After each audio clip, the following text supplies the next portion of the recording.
So, can you remember how we first met? It sounds like a date. It sounds like the start of West Reach. But I can think of a couple of people who I think mentioned you. Parisa. Yeah. Acoustical. Yeah, she put me on for my first gig. Yeah, so she gave you your first gig. Yeah. And Bainey Bain, I think it was called Not Live. So I think a couple of them mentioned to you, and that's one of the things you like look out for when a couple of people mention something. But I can't remember what happened next. Yeah, so I think this is like 2012. I think. I know, so it's going back, but like I think I played my first gig when England was happy in the Olympics and there was joy and happiness. Yeah, it was a little bit different then. Oh yeah, you could like hug people and all kinds of crazy things. Yeah. So Paris put me on at my first gig.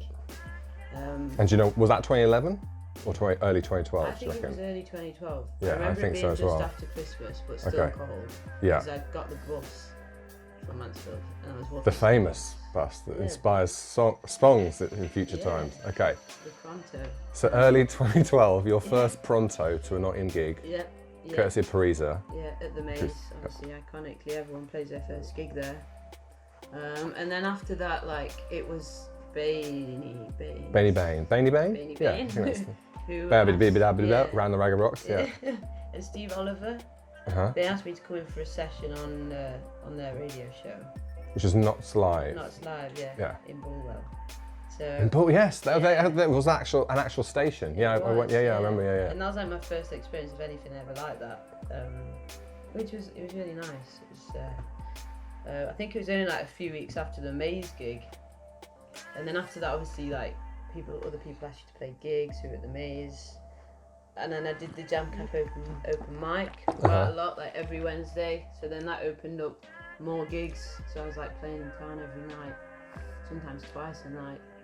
Monday to Friday, and then obviously get your money's worth for that Pronto fare. Yeah, well. So we're trying to. It's almost like a police inquiry, or doing a biography, like trying to reconstruct. I know. So it sounds pretty clear that early 2012 is a sort of key moment. First gig with Parisa. Yeah. And that's some other gigs, and then you've done some media stuff for Not Live. Yeah. And some content. This is a year that ends with like your first national radio play and Billy Bragg picking you up, if I remember correctly. Yeah, it so did. It's quite 12 months. Yeah, it Or less did. than 12 months, more like 10 months. Yeah, because it all happened like, there's a few things like pivotal moments in that obviously for me solidified that this is what I want to do. I got to play Hyde Park for the Olympics, and then I entered a competition, and it started at NG1. We got to go back Hyde Park thing. It was like... So again, obviously 2012, so only a few months after you've started playing, Yeah. You're playing Hyde Park for one of their Olympic parties. Yeah. How did that come about? It was actually through college, because I was at NCN at that time, doing music, and I only went for a year. But they picked me to play there, so I did that. Yeah. It's a pretty good move by school, college, isn't it? Yeah. Do you want to go to London and play Hyde Park? Yeah. It's better than double physics. Yeah. I'll think about it. Okay, so 6 months in from getting the Pronto down to town from Mansfield to play the Maze and stuff, you're playing Hyde Park. Yeah. And were there people there, or were you like hidden away in a corner in front of a couple of the park keepers? Or was it actually there was proper? people there, yeah. And it was a guy from Decca Records gave me his card actually there as well. So that was like another moment when you're like 16, you just played Hyde Park, and you get the tube back with your family to the train home, and you've got this little Decca card, and like, oh my gosh, it's an actual major record label. I was like, this is mad. Obviously nothing came of that particular moment, but you're just excited to get business cards when you're at that age, aren't you? You're going to meet everybody. Exactly. It might have been Decca, a building company, for all I know. It's funny how many artists mention like the first business card or wherever it's from. It's like, someone came up to me. They looked important. Yeah. But Decca Records, obviously. Yeah. You could have been faking it. We finally found out it was just doing that to everybody. Yeah. So, bit of context for this crazy 2012, first 6 months of 2012. Started playing gigs, ended up playing Hyde Park courtesy of college. Mm-hmm. Am I right in remembering when I first met you, you were actually like, it wasn't even certain that music was your thing. You were really into football, for example, weren't you? Yeah, I was like, that was before music, football was like, it's like what music is now, but music's probably a bit more powerful for me in my life. But like, I was so focused on that. That was everything. That was my life. Yeah. The same way that music is. And but then like I picked up the guitar, and then that stuff started happening where it was like, you know, I was like, oh, things actually I could be alright. Like, and I absolutely love doing this. Like, I love doing this more than football. And it kind of just took over accidentally. I just suddenly stopped playing football. Yeah. Because I was like, nah, music's everything now. Like, I'm in my room writing all day, and I'm playing gigs at night. I ain't got time for football. Like, I don't want to have time for football because I want all my time to be for music. So it kind of happened that way. Do you remember a specific moment, like halfway through the second half, you're like, can't be bothered, walked off and grabbed your guitar? Or like, I think. Sang the national anthem. Yeah. I got this, guys. Yeah. Yeah, hung up the boots. Well, like, didn't you have some record? You scored like 1 billion goals in one season. I've got a vague memory of that. Yeah, like, a little less than 1 billion, but not quite. Like what was 47 or something. 148. 148 Yeah, goals. 148. That's goals not one points. season. That's goals Yeah. in one season. Yeah, it was good. I can't work out if you were really good or the defences you were playing were shit. It's 148 goals. Yeah, I don't know. That's Maybe insane. a bit of both. Okay. Yeah, but yeah, my mum and dad would give me £1 for every goal I scored. But then I was like scoring 8 goals Each? a game. So was it £2? No, it was only between them. Okay. From the joint account. Cleverly hadn't told them each, and they're each giving you one. Yeah, I should have done that. Yeah. But it was just getting too much. It's like, I can't pay you anymore. They can't afford. Like, suddenly they were cheering the opposition on. Yeah. When did you give up football? When your dad was cheering the opposition? Because Yeah. he's like, can't afford any more money. My Yeah. daughter's costing me too much. Yeah. Yeah. It was good times. So. Okay, so 2012 music is clearly becoming the way. Yeah. Football's already gone. Yeah. You've got this amazing experience in the summer playing Hyde Park, the guy from Decca Records.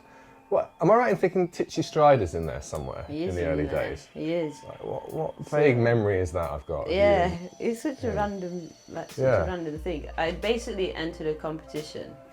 It was Nina Smith actually who told me about it. And it was at NG. The first one was, is it NG1? Is it NGY? NG1 is a club. It's not the club. It's the NGY is this kind of youth project. Yeah, the youth project in the old Trent FM building. Yeah, that's it. It was there. So there was a competition there. That was the first round. I was like, I'm probably going to win. I just enter it. It was for charity. It was for like, I think the competition was for like kids getting into music to help out and stuff. And so I did that. Won that round. The second round was at the Eden Project. Yeah, so I went down to Cornwall. Yeah. Cool. Did the finals there, and then won that. And there's a few like people in the industry who were judging that final. That was my second business card. There was a guy called Stephen Budd, and then the final was you obviously got to play at Camden. Camden Roundhouse with Titchy Strider. So that was the prize, and yeah. Gosh, just the vaguest memory of that. It was like so random. Like all my family came down, and the company like got this massive bus with like all the guys from Nottingham to get on and go down. Oh, that's cool. Yeah. You brought a crew down? Brought a crew down. Yeah. Is this a 2012 thing as well? Yeah, that would have been 2012 as well. Okay. So it's quite a year. Yeah. Not a bad start. No. Moving on from the football career. First gigs, first media appearances, then some really high profile gigs with Hyde Park and Camden Roundhouse. First business cards. Yeah. And Billy Bragg says you can be the next Adele or something like that, if I remember correctly. Yeah, he tweeted me. He tweeted you, yeah, after John Kennedy had played you on Radio X. Yeah. That's like the end, I think that's sort of October, November. Yeah, end of 2012. It was my mum's birthday, so it would have been November. You should know that date. Yeah. Okay, so in honour of your mum's birthday, John Kennedy played you on national radio. Yeah. He made you, I just remembered actually, he made you his record of the week. It wasn't like just a play, it was like blown away by this. And then Bragg got involved. Yeah. All in honour of your mum's birthday. Yeah, that's why it was done really, just to make my mum happy. Exactly. Yeah, there was like a song called Retribution as well, which is like, that was a song that won me the competition. But like, it's mad that I totally forgot I even wrote that song now. Like, it feels like such an old song. Like, Yeah. And you've forgotten about it, and yet it won you the Titchy Strider competition. Yeah. And got like love from John Kennedy and Billy Bragg. Yeah. Which is nice. It's nice to look back. It's so nice. I've only just kind of started just to look back on stuff. It's nice, isn't it? Yeah. And realise that you've done some alright stuff. It is with the right, if you approach it right. We were saying off mic before we started that we try and be sensitive with these chats. We're doing a classic chat now, which we do with the Not Your artists when they're releasing their debut studio album on a professional label. And you look back at the journey, and we were saying there can be a bit of sort of embarrassing baby photos about it, people not wanting to do that. Yeah. They're like, that's not me anymore. But I think you then get to a point where I don't know whether it's some kind of zen or comfort in who you are, then you can actually look back and appreciate those times. Yeah, I think that's exactly what it is. I think it is that. I think also with me, like, for everything I've done, like, been very blessed to have done, because I'm always so ambitious and like just so focused on the goal. When I was doing these things, I wasn't appreciating them because I was already looking at the next chapter. I was like, this is great, but like, I want to be here, so. And you were feeling that even at 16, in 2012, you were already of that mentality? Yeah. Because you're so chilled. Yeah, I am. People don't realise underneath that master planning that's got Bill Gates on the wall. Yeah, exactly. Yeah. No, I don't know if we can capture that, or maybe do a crop at some point. There's some big characters up on that wall. Yeah. Aretha, Rosa Parks. Yeah, so even in the earlier stage, you've got that good problem of an ambitious human being, which is kind of not being in the moment maybe, because always thinking about the next moment. It was, and I was saying, I was like that with my football as well. Like, if you didn't want to talk to me about football, or like you weren't wanting to play football with me, then I was like, I want to be doing that. Like, and it's the same with my music. Like, my ears light up when people talk about music, and I just want to be talking about music and doing it every second of the day and getting to the goals which I've had in my head for a long time. So, yeah, I think it's just a focus and ambition. But then that can also be destroying in the way of like, I've only just managed to look back and start enjoying the moments that I've had, because I was always so ready to do the next thing before that great thing had even finished. Yeah. So we've talked about 2012 quite a lot. It feels like chapter one. Yeah. A bit in the Georgie. I almost said Georgie Rose then, but you were Georgie Rose that point, weren't you? In 2012. Yeah, you were Georgie Rose. So that's the end of the Georgie Rose. Georgie Rose is done. You did a session with us in the first half of 2012. And the reason I mention it is there is a bit in there where you kind of jokingly talk about maybe you'd love to do a song with Jake Bugg. Yeah. And we jokingly also go, well, we'll see if we can sort that out. Yeah. Hook you up. And it takes quite a long time, but we do eventually get you introduced to Jake's manager. Yep. Do you remember that?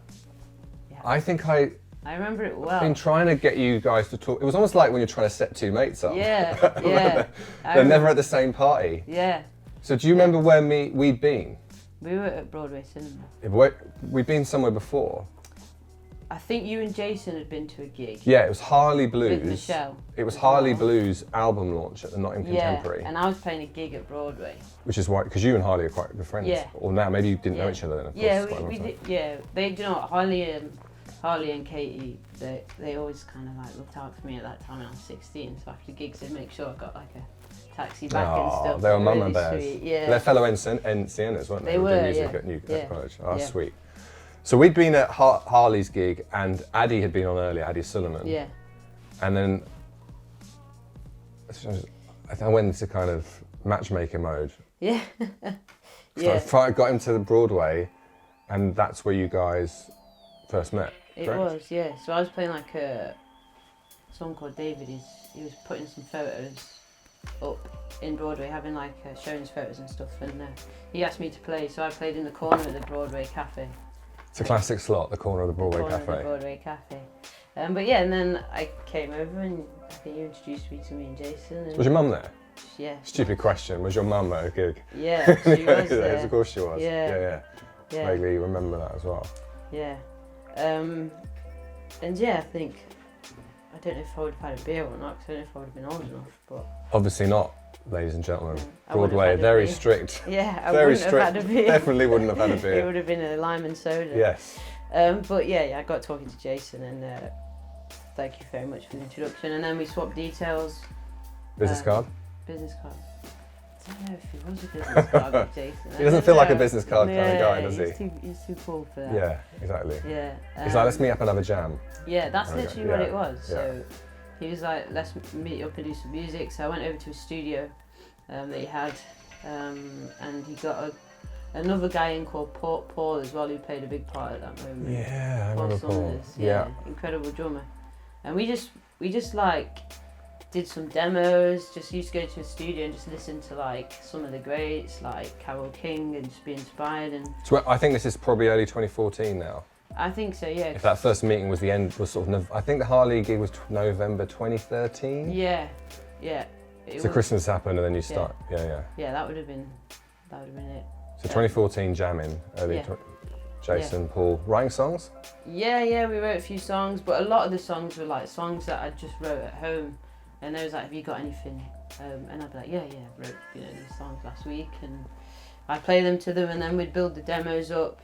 And it kind of just rolled on through the year doing that, really, just kind of like developing and getting used to just recording, and I was writing a load, and I was still gigging obviously all around town still at this point. Yeah, so I think in 2014 you do a couple of quite significant gigs. Certainly for Nottingham wise, obviously you've played these huge gigs out of town. I think that might be your first dot to dot. It would have May been. 2014. Yeah. What stage was it? Jongleurs. Was it Jongleurs? Ah, yes, I remember that. On Thurman Street. Yeah. Yeah, because Jongleurs has been in a few different places. Yeah, I remember they had a couple of... It's now Mojo's. Yeah. Yeah. Or the beer pong and table tennis and stuff like that. Yeah. And then I think that was the year you played the Rock City for FSN as the special guest, I think.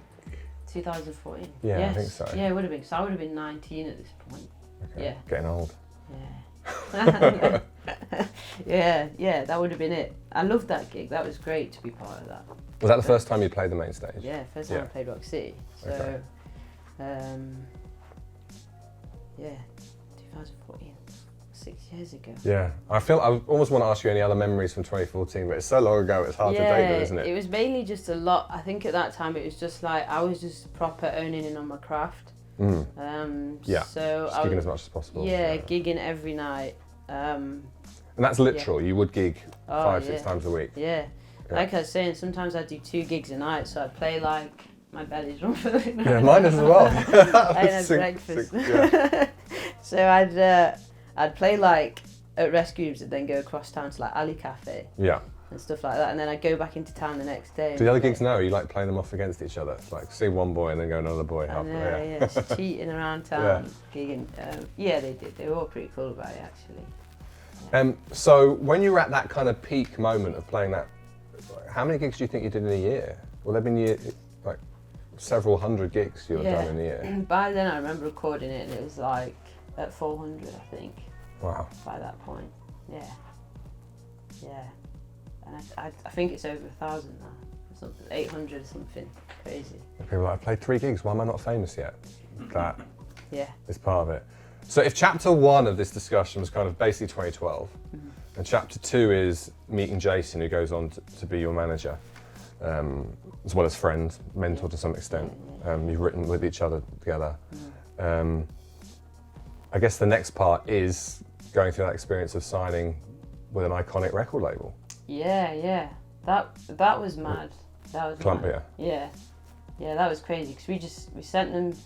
In fact, I played at the Bodega, and there was this band that were from out of town who were playing, and I was just supporting them. And all the labels came down to see them. And then the next day, I remember just having my emails on my phone, and I was getting emails off Polydor, Parlophone, Warner Brothers.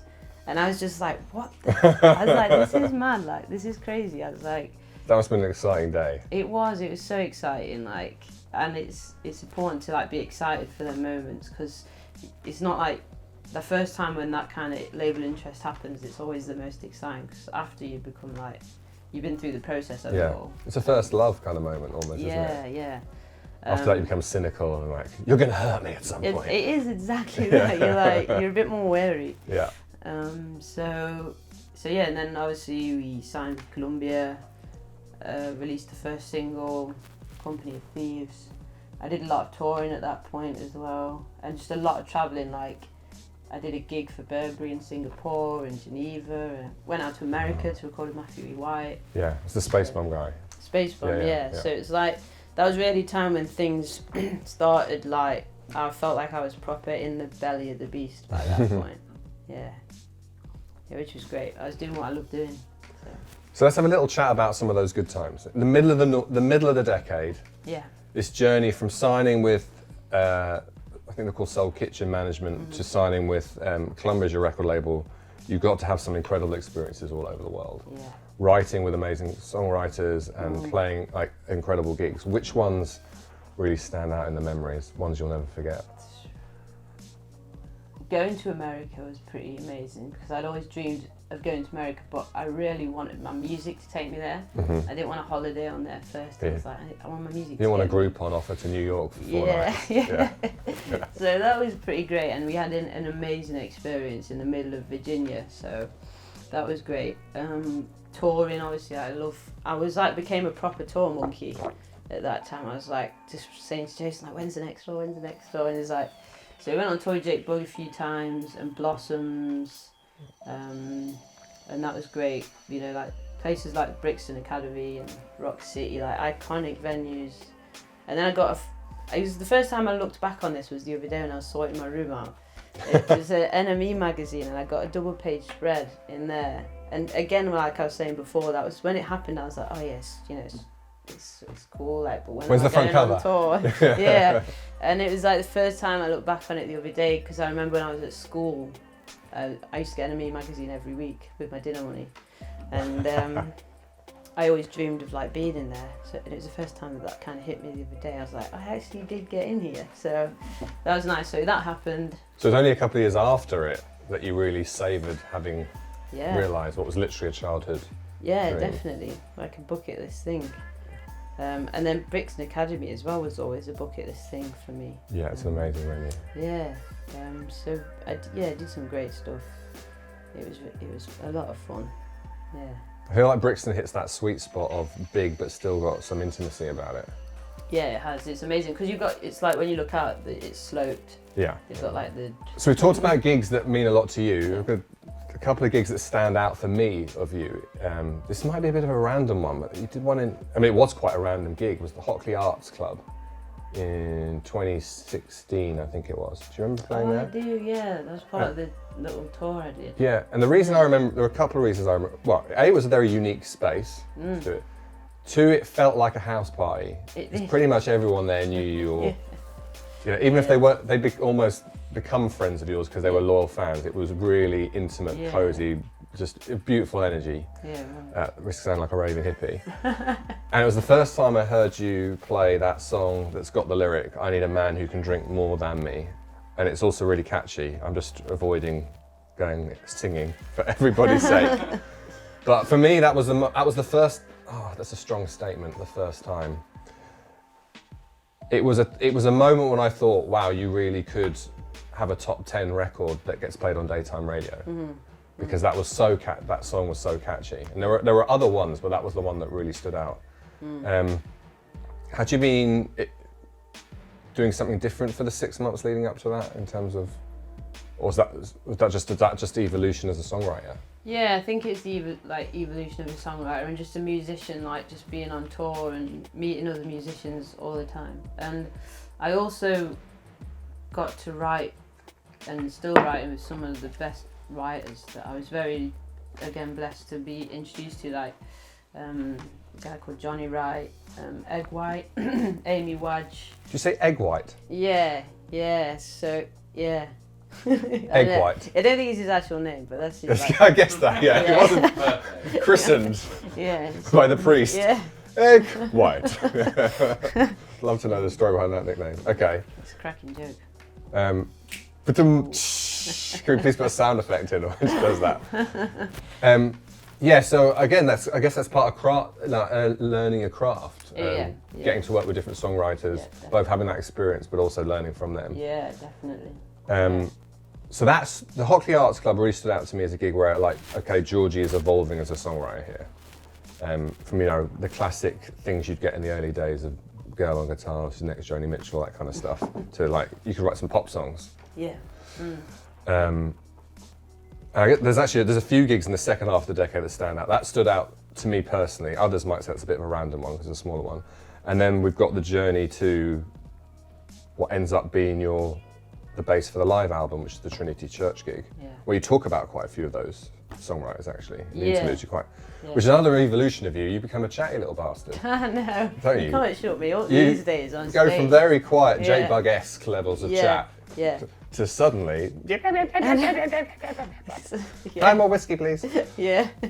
No, but again, that was another thing that evolved from just touring and playing so many gigs, just like stage presence and banter, if you like. Yeah.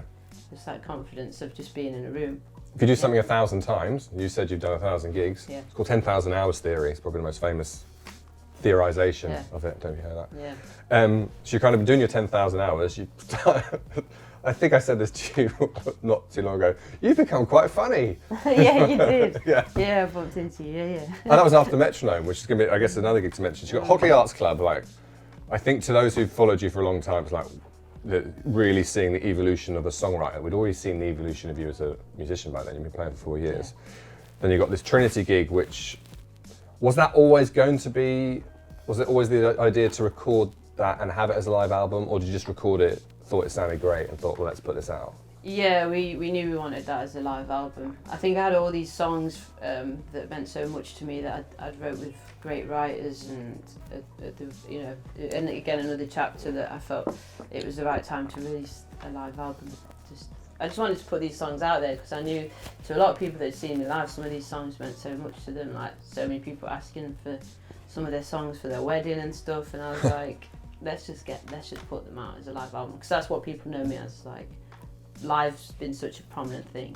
I thought it'd be nice to just capture that, and it was captured so well. I was so happy with it. What's the date today, Georgie? It's about like the 20th of July or something, isn't it? Your heating is on full blast. What is going on? Do you know what? I was warming the You're house. killing the planet. I am. I'm not killing the planet. I'm killing my flower though. I put the heating on for you guys coming like on grandma. And have I you heard about him turn heating? Because he's the other person who kills the planet with heating on all year long. Just something noticed. I thought, what's going on? I can turn it off if you want. Are you a bit hot? I'm fine.